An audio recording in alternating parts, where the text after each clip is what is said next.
नमस्कार, स्वागत है आपका हिंदी खबर में। आपके साथ मैं हूं चित्रा सिंह और वक्त है उत्तराखंड के इस बुलेटिन का। और बुलेटिन की शुरुआत करेंगे बड़ी खबर के साथ, जो कि रुड़की से आ रही है। रील बनाना बड़ा जोखिम भरा रहा। ये बड़ी जानकारी, जहां गंगानगर में खतरनाक रील बना रहे थे, डूबने बचाने का ड्रामा युवक युवतियां कर रहे थे। पुलिस ने वीडियो वायरल होने पर देखे संज्ञान लिया। रील बनाने वाली 2 युवतियों के साथ 5 लोगों को गिरफ्तार किया गया। रील बनाने वालों को सिखाया कानून का पाठ भी। रुड़की के पिरान कलियर इलाके का ये पूरा मामला आपको बता रहे हैं।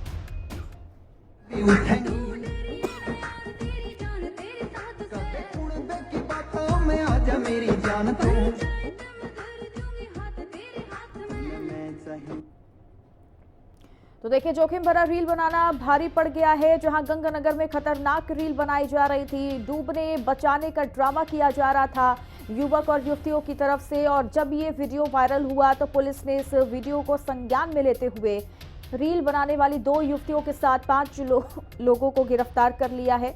और ये रील भी आपको दिखा दें, जो देखिए सोशल मीडिया पर भी वायरल हो रही है, जहां पर जोखिम भरा ये रील बनाना इन सभी युवक युवतियों को भारी पड़ गया। जैसे ही ये मामला उजागर हुआ तो पुलिस ने इस मामले को संज्ञान में लिया और इन सभी लोगों को गिरफ्तार कर लिया है। और रुड़की से राव सरवर हमारे साथ जुड़ गए हैं तमाम जानकारी के साथ। राव सरवर, ये युवक युवतियां कहाँ, क्या रुड़की के रहने वाले हैं? गिरफ्तारी हो चुकी है, फिलहाल किस तरीके से कार्रवाई आगे बढ़ाई जा रही है? बिल्कुल, देखिए ये लोकल के ही रहने वाले हैं। युवक युवती जो है ये गंगनहर किनारे पे आके पुल के पास जो है अश्लील जो है रील्स और स्टंट जो है वो करके दिखा रहे थे, जिसके उसके बाद जो है इन्होंने रील बनाकर अपने इंस्टाग्राम पर जो है उसको वायरल की थी। और वीडियो वायरल होने के बाद जो है एसएसपी हरिद्वार ने जो है संज्ञान लेने के बाद जो है कलियर थाने का पूरा मामला है, वहां पर जो है उनको निर्देशित किया गया था कि ऐसे लोगों के खिलाफ सख्त कार्रवाई की जाए। तो पुलिस ने एक्शन लेते हुए 5 जनों को इसमें गिरफ्तार किया है, जिसमें 3 युवक और युवती हैं। उनके खिलाफ जो है फिलहाल चालान करके जो है उनको जेल भेज दिया गया है, क्योंकि लगातार शिकायतें मिल रही थी कि स्टंट के दौरान जो है काफी हादसे भी जो है वो गंगनहर में देखने के लिए मिले हैं। काफी लोगों की जो है मृत्यु भी हो गई है। तो उसको लेकर पुलिस जो है पूरी तरीके से सतर्क नजर आ रही थी। और रील बनाने वालों के ऊपर पुलिस कहीं ना कहीं जो है फिलहाल मुस्तैद नजर आ रही है। जो ये रील बना रहे थे इनको जो है कानून का पाठ पढ़ा के पुलिस ने पढ़ाया है। तो ऐसा लग रहा है कि जैसे कि जिस तरीके से रील्स बनाने का जो क्रेज था वो बढ़ता जा रहा है, क्योंकि दिन पर दिन, तो कहीं ना इस तरीके के उसके ऊपर जो है लगाम लगेगी पुलिस की इस कार्रवाई से। जी ठीक है। जब ये रील बनाई जा रही थी तो आसपास भी जो स्थानीय लोग थे, वो देखिए तस्वीर में वीडियो में नजर आ रहा है कि सभी लोग मौजूद थे। सभी लोग ये तमाशा बनकर कहीं ना कहीं ये देख रहे थे। क्या किसी की ओर से इन युवक और युवतियों को रोकने की कोशिश नहीं की गई कि ये जोखिम भरा हो सकता है? जी बिल्कुल, देखिए ये मामला पहला नहीं है। इससे पहले भी रुड़की के अंदर जो है ऐसे मामले सामने आए हैं, चाहे वो पुल के ऊपर से जो है युवक जो है वो गंगनहर के अंदर छलांग लगाते हुए देखे गए हों, या युवक युवती जो है वो गंगनहर पे जो पुल बने हुए हैं उनके पास में रील्स बनाते हुए।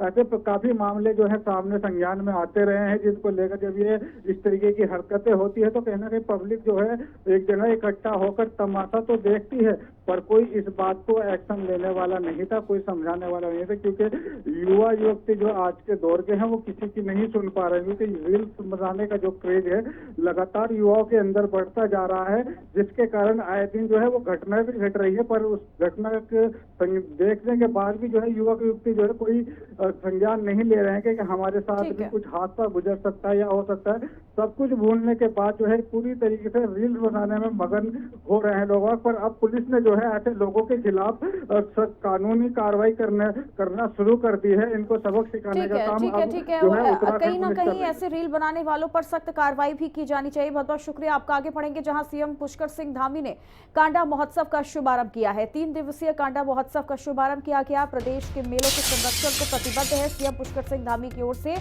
ये बयान भी दिया गया।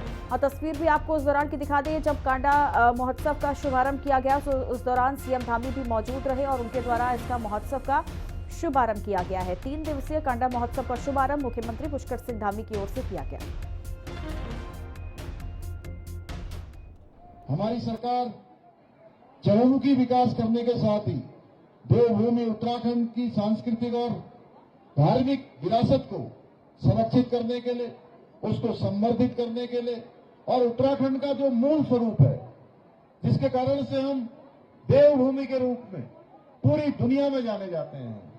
और हम कहीं भी जाते हैं और हम उनको बताते हैं कि हम उत्तराखंड से आए हैं या हम उत्तराखंड के रहने वाले हैं, तो लोगों को हमारे प्रति देखने का भाव बदल जाता है।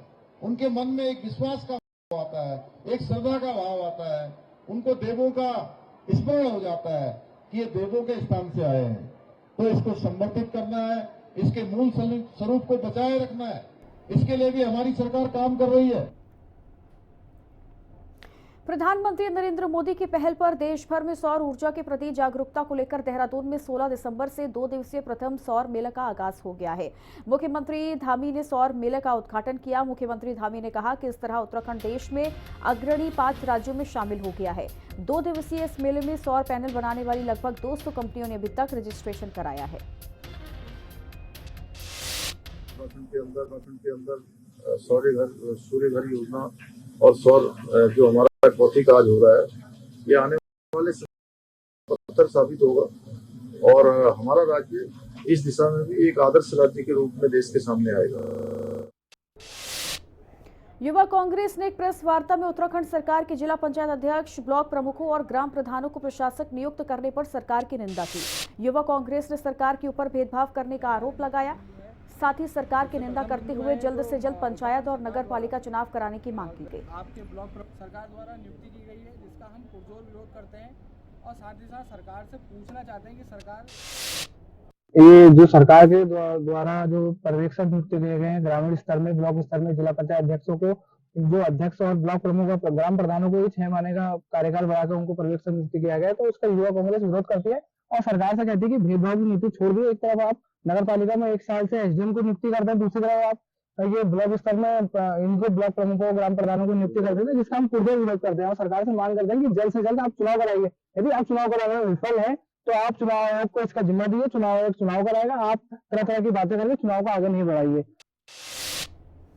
नगर निकाय चुनाव में ओबीसी आरक्षण के अध्यादेश को मंजूरी मिलने के बाद सरकार ने आरक्षण की नियमावली तय कर दी है, जिसे लेकर शहरी विकास विभाग में अधिसूचना जारी कर दी गई है।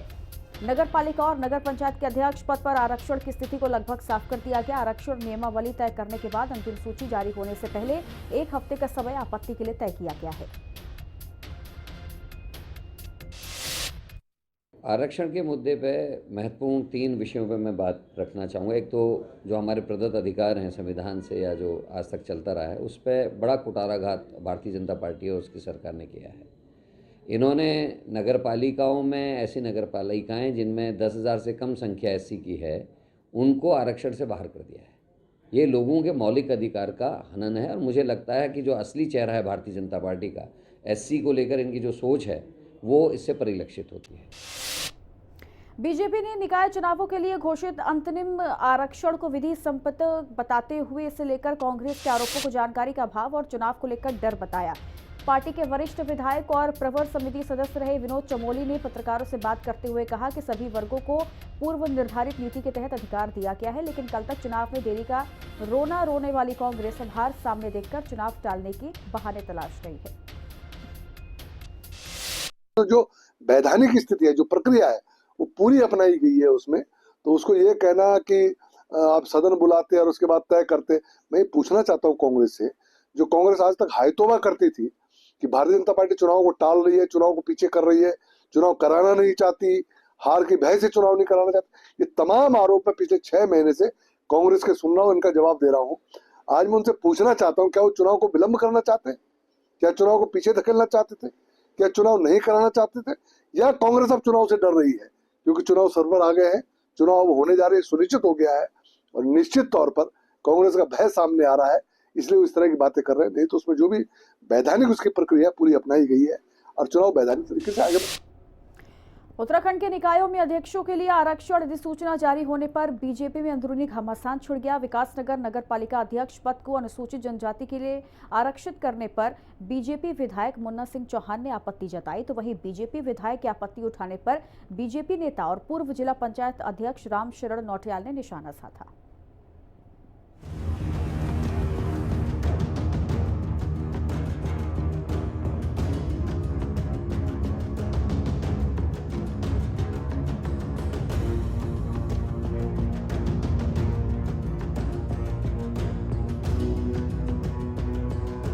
निकायों में अध्यक्षों की आरक्षण अधिसूचना जारी। अधिसूचना पर बीजेपी में अंदरूनी घमासान भारी। विकासनगर विधायक मुन्ना चौहान की आपत्ति। बीजेपी नेता का विधायक पर हमला जवाबी। निकाय चुनाव को लेकर शहरी विकास विभाग ने नगर निगम, नगर पालिका और नगर पंचायत के अध्यक्ष पद को लेकर आरक्षण की अधिसूचना जारी कर दी है। हालांकि अंतिम सूची जारी होने से पहले 1 हफ्ते का समय आपत्ति के लिए तय किया गया है, लेकिन आरक्षण की अधिसूचना जारी होते ही बीजेपी में अंदरूनी बवाल मच गया। विकासनगर नगर पालिका के अध्यक्ष पद को अनुसूचित जनजाति के लिए आरक्षित किया गया है, जिस पर विकासनगर से बीजेपी विधायक मुन्ना सिंह चौहान ने आपत्ति जताई है। खटीमा, धारचूला और विकासनगर नगर पालिकाओं में जनजातियों की आबादी। तीनों नगर पालिकाओं में विकासनगर में जनजातियों की आबादी सबसे कम। खटीमा और धारचूला को अनारक्षित, विकासनगर को आरक्षित दर्शाया गया। सबसे कम एसटी आबादी वाले विकासनगर को आरक्षित करना बड़ी चूक। वहीं दूसरी ओर विधायक मुन्ना चौहान की आपत्ति पर बीजेपी के ही वरिष्ठ नेता और पूर्व जिला पंचायत अध्यक्ष रामशरण नौटियाल ने पलटवार किया। रामशरण नौटियाल ने मुन्ना सिंह चौहान पर तंज कसते हुए कहा कि अगर उन्हें असल में अनारक्षित वर्ग के हितों की चिंता है तो वो खुद अनारक्षित सीट पर चुनाव लड़ने की बजाय आरक्षित सीट से चुनाव क्यों नहीं लड़ते। तो ये जो 3 नगरपालिका परिषद है, खटीमा, धारचूला और विकासनगर, इसमें विकासनगर में जनजातियों की आबादी सबसे कम है, तो पहले ज्यादा आबादी वाले आरक्षित होंगे।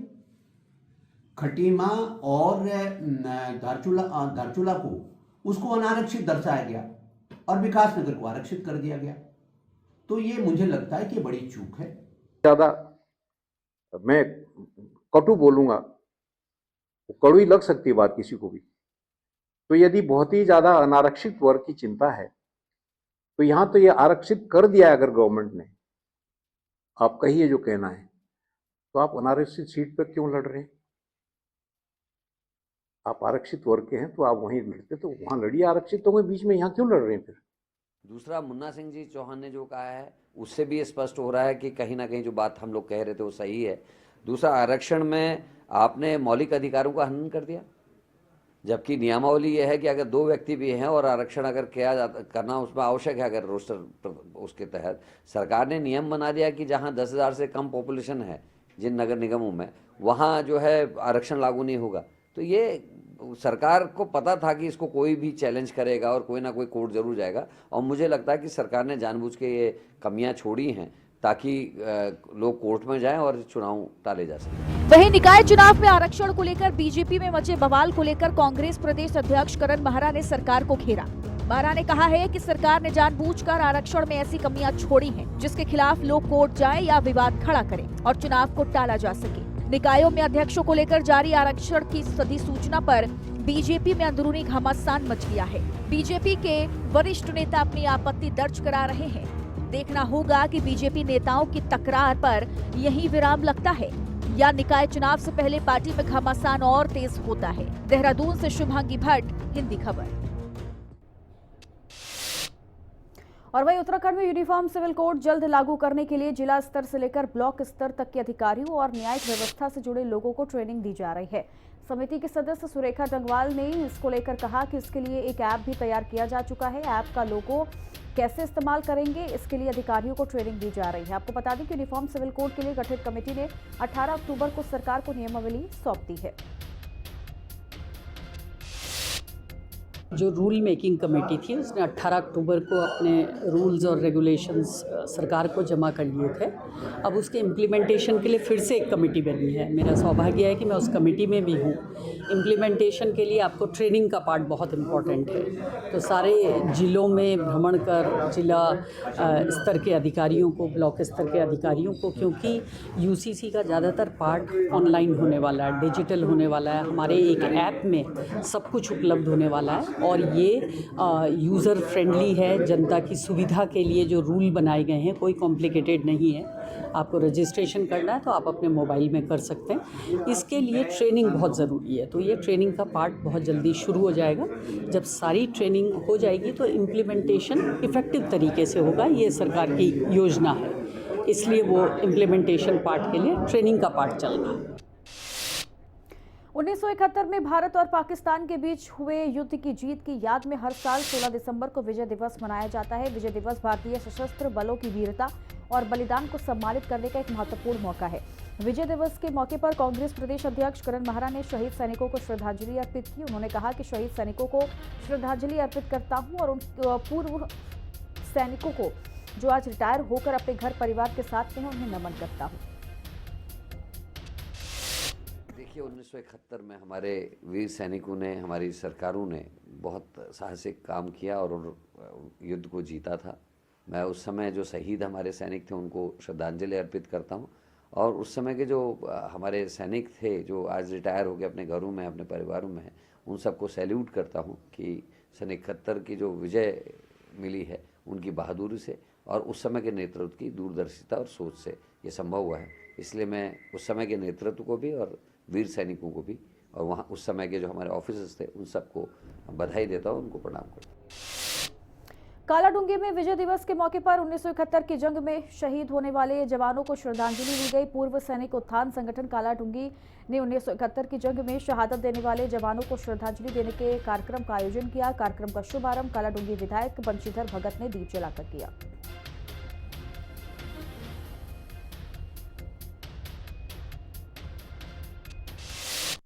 भूतपूर्व सैनिक उत्थान संगठन कालाडूंगी हर साल हम लोग विजय दिवस के तौर पर ये उत्सव मनाते हैं। सन 71 की लड़ाई में जब भारत पाक युद्ध हुआ था तो उस समय सिर्फ 13 दिन की लड़ाई के अंदर हमारे सैनिकों ने पराक्रम वीरता दिखाते हुए पाकिस्तान को घुटने पर टेक दिया और उनके 93,000 सैनिकों को बंधक बना दिया। ये एक इतिहास में दर्ज है। ये इवन अमेरिका का 7वां बेड़ा जो बंगाल की खाड़ी में आ गया था उनको ले जाने के लिए, वो भी हमारी सैनिक की ताकत देखकर वापस लौट गया था। इसी उपलक्ष्य में हर साल हम शहीदों को नमन करते हैं और वीर सैनिकों को, उनकी वीर नारियों का सम्मान करते हैं। भारत के लिए एक ऐतिहासिक दिवस है। विश्व में ऐसा इतिहास नहीं है कि 93,000 सैनिकों का आत्मसमर्पण किसी देश ने कराया है। कि भारत के वीर सैनिकों का दमखम था जिसके आधार पर उन्होंने 93,000 सैनिकों को आत्मसमर्पण कराया। पाकिस्तान ने बांग्लादेश पर जब अत्याचार किया तो उसके खिलाफ बिगुल बजा और भारत ने उसको सहयोग किया। जब पाकिस्तान ने भारत पर आक्रमण किया तो उसने मुंहतोड़ जवाब देने के लिए उस युद्ध में भागीदारी करी और 16 दिसंबर 1971 को 93,000 सैनिकों का आत्मसमर्पण करके उस पूर्वी पाकिस्तान को बांग्लादेश के रूप में स्वतंत्र राष्ट्र के रूप में घोषित किया। तो ये बहुत बड़ी उपलब्धि भारतीय सैनिकों की है, भारत की है। हम सब सैनिकों को नमन करते हैं। उत्तरकाशी में भारत पाकिस्तान युद्ध की 53वीं वर्षगांठ के उपलक्ष्य में विजय दिवस पर अनेक कार्यक्रमों का आयोजन किया गया। देश की सीमाओं की रक्षा के लिए अपने प्राणों का बलिदान करने वाले शहीद सैनिकों को श्रद्धांजलि दी गई। भारत पाक युद्ध के शहीद गार्ड समेत सुंदर सिंह के चित्र पर पुष्प चक्र और पुष्पांजलि अर्पित कर श्रद्धांजलि दी गई। इस मौके पर Rajasthan rifle, ITBP, Uttarakhand police और एनसीसी की टुकड़ियों ने शहीदों के सम्मान में गार्ड ऑफ ऑनर पेश किया।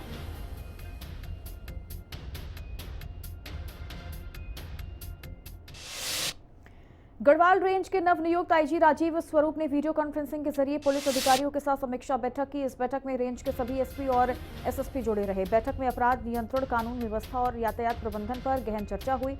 आईजी ने ड्रग्स के खिलाफ चलाए जा रहे अभियानों को और प्रभावी बनाने के निर्देश दिए। उन्होंने कहा कि ड्रग्स के मामलों में शामिल लोगों पर सख्त कार्रवाई करते हुए उनकी संपत्ति जब्त की जाए। आज हमारे पूरे रेंज स्तर के पे ये मीटिंग हुई जिसमें कि हमारे जितने भी एसएसपी एसपीज थे वो कनेक्टेड थे। बेसिकली पहला उनको जो भी रेंज की एक्सपेक्टेशंस हैं ज़िलों से, एसएसपी एसएसपी से जो रिलेटेड एक्सपेक्टेशंस हैं, चाहे वो लॉ एंड ऑर्डर हो, क्राइम हो या फिर यातायात प्रबंधन हो, ड्रग रिलेटेड जो ड्राइव चल रहा है उसके बारे में उनको ब्रीफ किया गया और उनको निर्देशित किया गया कि किसी तरीके की कोई भी ऐसी जो ड्रग रिलेटेड चीज़ें जो जनपद में अगर होती हैं तो उन पे पूरी तरीके से वो कार्रवाई करें। साथ साथ जो इसमें लिप्त हैं उनके खिलाफ वैधानिक कार्रवाई करते हुए उनकी संपत्ति को कुर्क करने की भी कार्रवाई करें।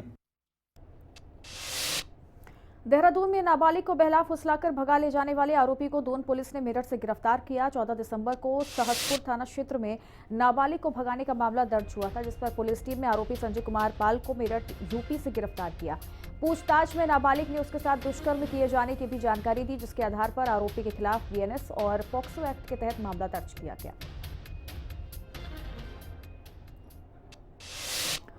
मौसम विभाग ने अगले 5 से 7 दिनों तक प्रदेश भर में मौसम शुष्क रहने का अंदेशा जताया है। मौसम वैज्ञानिक रोहित थपलियाल ने कहा, प्रदेश भर में फिलहाल बारिश और बर्फबारी का कोई अंदेशा नहीं है। साथ ही अगर तापमान की बात करें तो पहाड़ी इलाकों में अधिकतम और न्यूनतम तापमान सामान्य से ऊपर रिकॉर्ड किया गया। हालांकि मैदानी इलाकों में तापमान सामान्य बना हुआ है। आज जो है 16 दिसंबर हो गया है, तो अगले जो है 5 से 7 दिन उत्तराखंड में ज़्यादातर स्थानों पे मौसम शुष्क रहेगा। तो बारिश बर्फबारी की अभी कोई संभावना नहीं है। और तापमान की बात करें तो अभी जो प्लेन्स है उत्तराखंड के, वहाँ पर जो अधिकतम न्यूनतम तापमान सामान्य के आसपास चल रहे हैं। और लेकिन जो हमारे पर्वतीय क्षेत्र है वहाँ पर जो है तापमान वो सामान्य से ऊपर चल रहे हैं, अबव नॉर्मल चल रहे हैं मिनिमम टेम्परेचर और मैक्सिमम टेम्परेचर। तो अब आगे देखेंगे कि ग्रेजुअल इसमें जो है 2 से 3 दिन बाद जो है फॉल देखने को मिलेगा टेम्परेचर्स में, मैक्सिमम मिनिमम टेम्परेचर में। तो उसके चलते जो देखेंगे खासकर हिल्स में जो है टेम्परेचर्स जो है 3 से 4 डिग्री तक और फॉल होने की संभावना है।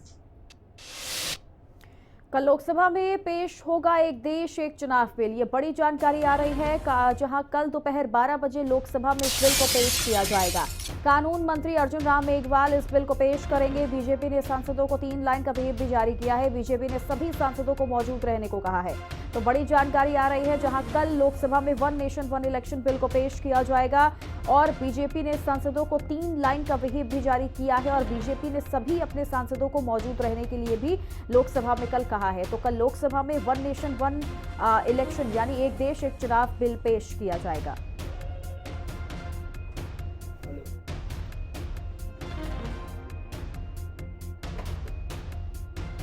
तो बड़ी जानकारी आपको बता दें, जहां देखिए लंबे वक्त से 1 नेशन 1 इलेक्शन पर चर्चा चल रही थी कि बहुत जल्द इस बिल को लोकसभा में पेश किया जाएगा, पास करवाया जाएगा। लेकिन अब देखिए जानकारी आ रही है कि कल दोपहर 12 बजे लोकसभा में इस बिल को पेश किया जाएगा।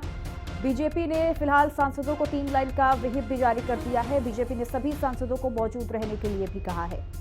तो देखना होगा कि विपक्ष जो लगातार इसका विरोध कर रहा है, लेकिन कल इस बिल को जब पेश किया जाएगा तो कितना समर्थन मिल पाता है, ये भी बड़ा सवाल है। तो 1 नेशन 1 इलेक्शन बिल कल लोकसभा में पेश किया जाएगा। बीजेपी ने सभी सांसदों को मौजूद रहने के लिए भी कहा है, जिसके लिए 3 लाइन का व्हिप भी जारी कर दिया गया है और कल दोपहर 12 बजे लोकसभा में इस बिल को पेश किया जाएगा।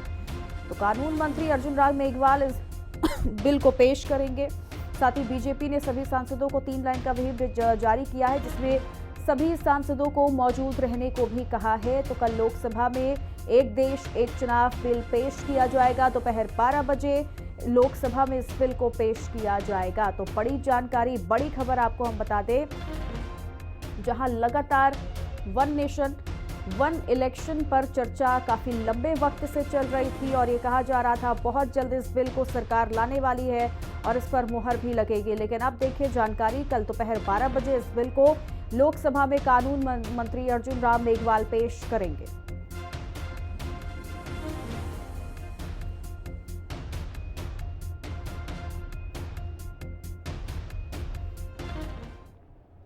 और एक बार फिर बात उत्तराखंड की, जहां उत्तराखंड सरकार ने ग्राम प्रधान और ब्लॉक प्रमुख को प्रशासक बनाया है। आदेश के तहत उत्तराखंड में हरिद्वार जिले को छोड़कर शेष ग्राम पंचायतों में अगले 6 महीने तक निवर्तमान प्रधान ही प्रशासक के रूप में काम करते रहेंगे। क्षेत्र पंचायतों में ब्लॉक प्रमुखों के लिए भी ये व्यवस्था लागू रहेगी। पंचायती राज विभाग के सचिव चंद्रेश कुमार ने कहा कि राज्य सरकार को चुनाव न होने पर 6 महीने से ज्यादा की अवधि तक प्रशासक नियुक्त करने का अधिकार है। उत्तराखंड पंचायती राज अधिनियम 2016 की धारा 130(6) में राज्य सरकार को ये अधिकार दिया गया है कि वो जब इलेक्शन नहीं हो पा रहे हों तो 6 मास से अनधिक अवधि के लिए प्रशासक नियुक्त कर सकती है। इसी के तहत राज्य सरकार ने जिला पंचायतों में निवर्तमान अध्यक्ष को ही प्रशासक नियुक्त करने का निर्णय पूर्व में लिया था। अभी राज्य सरकार ने एक बार पुनः इस पर मैटर पर विचार किया कि क्या क्षेत्र पंचायत प्रमुख और ग्राम प्रधान को भी निवर्तमान जो लोग हैं उनको प्रशासक बनाया जा सकता है या नहीं बनाया जा सकता है। माननीय मुख्यमंत्री जी एवं विभागीय मंत्री जी द्वारा जो पंचायती राज लोकतंत्र की सबसे छोटी इकाई, जो इसको हम कह सकते हैं कि लोकतंत्र की जड़ें जो उत्तराखंड की हैं, उनके संबंध में माननीय मुख्यमंत्री जी द्वारा जिस प्रकार हमारे द्वारा कोरोना में पूरी तरीके से नियंत्रण रखते हुए ग्राम पंचायतों के स्वास्थ्य को लेकर विश्वास सरकार का जीता था, सरकार ने उसी पर अपनी मोहर लगाई है और पुनः हमको सरकार ने ग्राम प्रधानों को प्रशासक बनाकर अपनी जिम्मेदारी हम लोगों को सौंपी है। मैं इस ऐतिहासिक निर्णय के लिए मुख्यमंत्री जी और पूरी हमारे सतपाल महाराज जी सहित संपूर्ण उत्तराखंड की सरकार और समस्त अपने जितने भी हमारे विधायकगण हैं उन लोगों ने इस पर मदद करी और माननीय मुख्यमंत्री जी द्वारा जो ये ऐतिहासिक निर्णय प्रशासक बनाने का दिया गया है, मैं उसका पूरे प्रधान संगठन की ओर से हार्दिक स्वागत और धन्यवाद करता हूँ।